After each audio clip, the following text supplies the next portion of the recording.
안녕하십니까. 지팡이 정의섭입니다. 제가 이제 문득문득 드는 생각이 이 생각이에요. 이거 아무도 안 하면 어떡하지? 하는 그런, 이게 왜 뚝 딴진 소리냐고 하실지 몰라도 제가 이제 이렇게 돌아다니면서 많이 돌아다니잖아요. 다른 사람에 비해서는 아무튼 제가 좀 많이 돌아다니는 편입니다만 돌아다니다 보면 느끼는 게 그거예요. 아, 이거 아무도 안 하면 이거 어떡하지? 이거 내가 오히려 이제 제가 어느 정도 이제 나이가 들어서 이런 어떤 혜택을 입을 나이가 되면 할 사람이 있나? 이런 느낌이죠. 왜? 그래서 오늘은 이제 이 얘기를 좀 해보려고 합니다. 아무도 안 하면 도대체 누가 어르신을 돌볼까? 그런 느낌이 드는 거예요. 왜 장교환 기간이 전국에 3만 개인데 3만 개 몇 개 안 됩니다. 어쨌든 이제 3만 개인데 무슨 걱정을 해? 그런 거. 야, 곳곳에 보면 요양원도 막 맨날 드러나고 증가도 하고, 물론 증가도 합니다. 근데 뭐가 걱정이야? 근데 저는 이게 걱정이 돼요, 사실은. 굉장히 많이. 이거 아무도 안 하면 그때는 어떡하지? 하는 느낌. 기금 고갈, 뭐 이런 얘기 많이 뉴스에 뜨거든요. 근데 사실일 것 같아요. 벌써 이제 20조 원에 육박한다고 하니까. 어르신들이 많아져가지고. 노인 인구는 계속 늘어날 테고, 애기들은 안 태어나고. 정말 걱정돼요, 이거. 그러니까 어때요? 수가는 한계가 있을 거라는 거예요. 지금도 장교환 기간이 반푼짜리인 거는 아시죠? 다들. 어르신이 아파서 누워있는데, 1, 2, 3, 4, 5 인지외 등급 이렇게 돼 있잖아요? 1, 2, 3. 여기까지는 그래도 어르신들을 어때요? 계속 돌봐야 되는 저거잖아요. 4등급, 5등급은 그나마 그닥 아니라고 하더라도. 그러면 어때요? 24시간도 모자라는 판인데 실질적으로 서비스 되는 거는 4시간 남짓이잖아요, 하루에. 근데 어때요? 이걸 대폭 늘려줄 수는 없는 거잖아. 그런 상황에서 돌봄도 또 이제 해야 되죠. 돌봄은 이제 기금도 없죠. 그러니까 돈이 없는 거야, 돈이요. 그냥 쉬운 말로 돈이 없어. 돈이 없으면 어떡하지? 이런 느낌 안 드시나요? 거기에 이제 현지조사는 빡세게 나오죠. 한 해 한 해 갈수록 어때요? 현지조사가 빡세게 나오잖아요. 지도점검도 어때요? 아직 기준이 없기 때문에 이제 들쑥날쑥막 하잖아요. 이런 것들, 이런 행정적인 것들. 이것도 뭐 한 5년 전만 해도 5년 전과 지금은 하늘과 땅 차이란 말이에요. 맞히는 것들이. 재무회계만 해도 그래요. 그래서 한 해 한 해가 틀려요. 서비스 해줘야 되는 것들이 굉장히 많아져요. 이런 건 다 어떻게 해? 그리고 또 이제 또 다른 얘기들 많이 나오잖아요. 선생님들도 점점 없어요. 지금 300만인데 뭔 소리야? 300만 중에 실제 일하는 선생님 70만도 안 돼요. 대다수의 선생님들은 어때요? 다 60세 넘으셨고. 그분들이 오히려 케어를 받아야 돼. 현실이잖아요. 이거 어떡하지? 이런데 어때요? 그리고 어때요? 제일 중요한 게 할 이유거든요. 장교환 기간을 할 이유가 있을까? 이런 생각이 드는 거예요. 애국심? 이거 아닌 것 같아요. 열정페이 이런 얘기 하던 때는 옛날인 것 같아요. 봉사? 다 이거 그런 얘기잖아요. 이런 걸 가지고 강제하기는 어려워요. 다 안 하고 떠날 것 같아. 이런 얘기만 자꾸 하면. 장교환 기간은 비영리이기 때문에 봉사단체죠, 어떻게 보면. 그러니까 봉사만 하라고. 봉사하는 게 3만 개나 늘었어요. 참나. 아무튼 이런 얘기만 계속 할 수는 없잖아요. 궁극적으로 돈이 돼야 되잖아요. 먹고 살 수는 있어야 되잖아요. 봉사도 밥은 먹으면서 해야 되거든, 밥은. 여기서 있다 보면, 장교환 기간을 하다 보면 도저히 밥을 못 먹어. 그럼 다 떠나겠지, 뭐. 안 그럴까요? 그때도 여기 남아서 애국심과 봉사 정신으로 무장하고 어르신들을 돌볼까요? 그럴 수는 저는 없을 것 같아요. 선생님들 처우도 지금 상황을 계속 유지한다? 남아있을 선생님이 새로운 사람이 유입이 될까요? 젊은 사람들이? 안 되겠죠. 장교환 기간도 마찬가지입니다. 이거 봉사도 밥은 먹으면서 해야 되는 거예요. 지금 현실이 이렇다는 말씀을 좀 드리는 거예요. 자, 실제로 한번 보자고요. 방문요양 표준이 35명이죠. 이 중에 3등급을 20명으로 두고 4등급을 10명으로 두고 가족요양보호사를 5명으로 보자고요. 가장 이제 이게 그래도 기준값이니까. 예, 이렇게 됐다고 가정을 한번 하고 계산을 해보면 월 총 매출은요, 이론상으로만 가능한 거예요. 4,320만 원이 나와요. 이 구조에서는. 물론 이제 이게 다 없어지고 3등급이 35명 이러면 좀 틀려지죠. 예.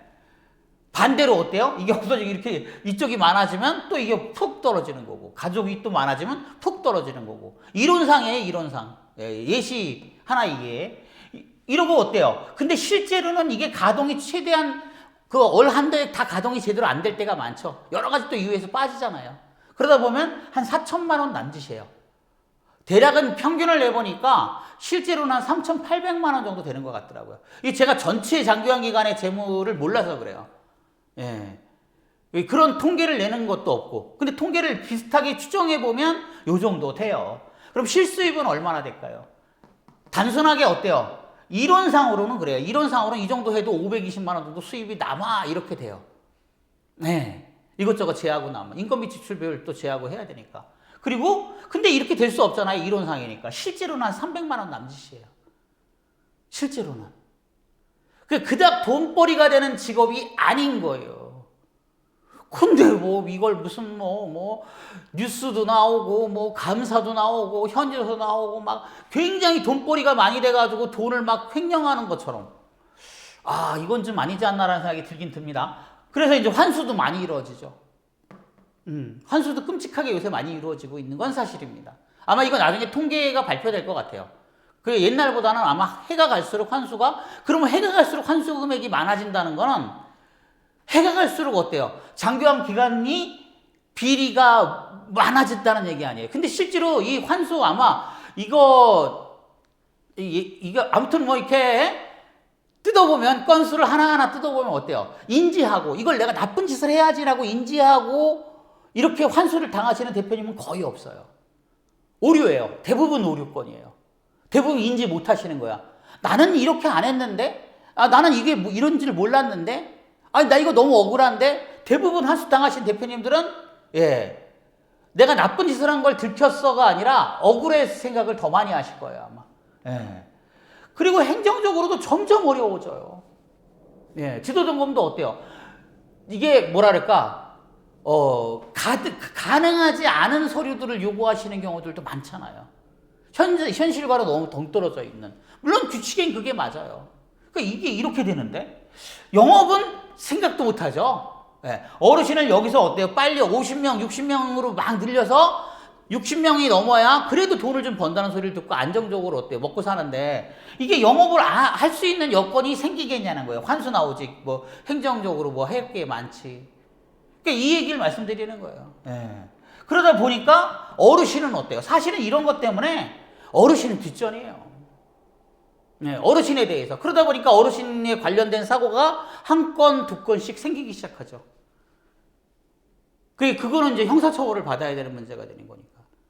이거는 좀 아니지 않나라는 생각을 말씀드리는 거예요. 대표가 만능해야만 해요. 장기간 기간 대표는. 행정도 일단 해야 되죠. 그죠? 그 다음에 어때요? 노무도 해요. 이게 인사관리를 얘기하는 게 아니에요. 노무. 뭐 근로계약서 뭐 이런 것도 칼처럼 잘해야 되죠. 그 다음에 어때요? 회계도 잘해야 되죠. 그 다음에 어때요? 뭐 법률도 좀 알아야 돼. 행정사, 노무사, 뭐 회계사, 변호사 이런 걸 다 해야 돼. 그리고 어때요? 그렇게 실제로 교육들도 해요, 보면은. 그러니까 이해가 안 가는 거예요. 근데 현실을 보자고요, 현실을. 현실은 장기간 기간의 대표의 다수가 50대, 60대입니다. 80% 이상이 그래요. 제가 파악한 바로는. 통계 나오는 것도 보면 거의 비슷할 거예요. 80%, 90% 가까이가 50대, 60대예요. 그리고 어때요? 또 다수가 여성입니다. 여성을 뭐 비하하는 이런 게 아니라 이분들이 어때요? 대부분 주부였다는 거예요. 가정주부였다는 거예요. 어떤 회사원이라든가 어떤 뭐 장사를 하시던 분들이 아니라 대다수가 그냥 집에서 어때요? 계시던 분들. 왜 연세가 많으니까 그래요. 지금은 부부가 같이 일을 하죠. 대부분. 맞벌이 하잖아요. 예전에는 대부분 어때요? 여성분들은 집에서 살림을 하고 남성분들이 나가서 어때요? 일을 했잖아요. 그러니까 일에 익숙하지 않다는 걸 말씀을 드리는 거예요. 현실은 대다수가 5, 60대의 일에 익숙하지 않은 여성분, 전직이 주부인분이 많더라. 근데 이런 분들한테 행정도 하고 노무도 하고 회계도 하고 법률 이러니까 이제 이상하게 어때요? 도움을 필요로 하고 막 이렇게 되는 거예요. 돈은 안 돼요. 아까 말씀 보셨지만 어때요? 그렇게 그닥 어때요? 그냥 어디 가서 내가 정말 어때요? 열심히 어때요? 그냥 그 회사원이나 어떤 그런 그 직장인이 돼서 일하는 것보다 어때요? 그닥 많지 않아요. 요새 뭐 저기 인터넷이나 이런 데 300층 얘기 나오잖아요. 그거 채우기도 어려워요. 장교환 기간이. 대다수가. 예, 물론 굉장히 돈 많이 버시는 분도 있지만. 그리고 3D 업종이잖아요. 생산 라인에서 뭐 조립을 한다거나 식당에서 음식을 만들고 청소를 하는 것과 그죠? 예, 커피숍에서 커피 주고 뭐 이렇게 청소하고 서빙하는 거 이런 일과는 유가 안 되게 이 일은 무슨 일이에요? 예, 어르신들 대소변 받아내는 일, 목욕시키는 일, 케어해드리는 일, 이제 닦아드리는 일 이런 일이 대부분이잖아요. 즉 어때요? 그닥 어때요? 그닥 좋은 일은 아니란 말이에요. 3D 업종이란 말이에요.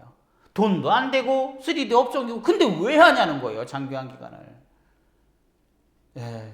근데도 어때요? 감사는 더 심해지는 거야. 그거 하고 싶겠어요? 궁극적으로 돈이 안 되면 저는 안 한다고 생각해요. 조금 어때요? 그러면 만약에 그렇게 지금 3D 업종에 계신 분들이 다 없어져 봐.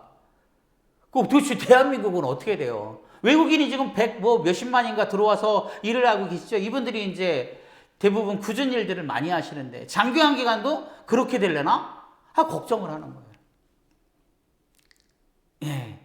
장교환은 적어도 기관은 한국 사람이 운영하는 것이 맞습니다.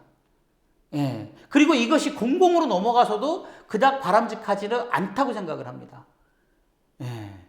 근데 이렇게 할 사람이 점점 없어지지 않나? 물론 증가는 했습니다. 예, 조금씩 매년 몇 개 증가하는데 그 증가폭이 현저하게 둔화된 것도 사실입니다. 예, 예전 같은 뭐 한 해에 뭐 1000 기관이 늘었다면 지금은 어때? 아니죠. 예, 작년에 얼마가 됐는지 제가 안 봤지만 그렇게 그닥 많이 안 됐을 거예요. 아무튼 이런 것 때문에 이제 걱정이 돼서 오늘은 이런 이야기를 좀 한번 해봤습니다. 자, 여기까지 하겠습니다. 감사합니다.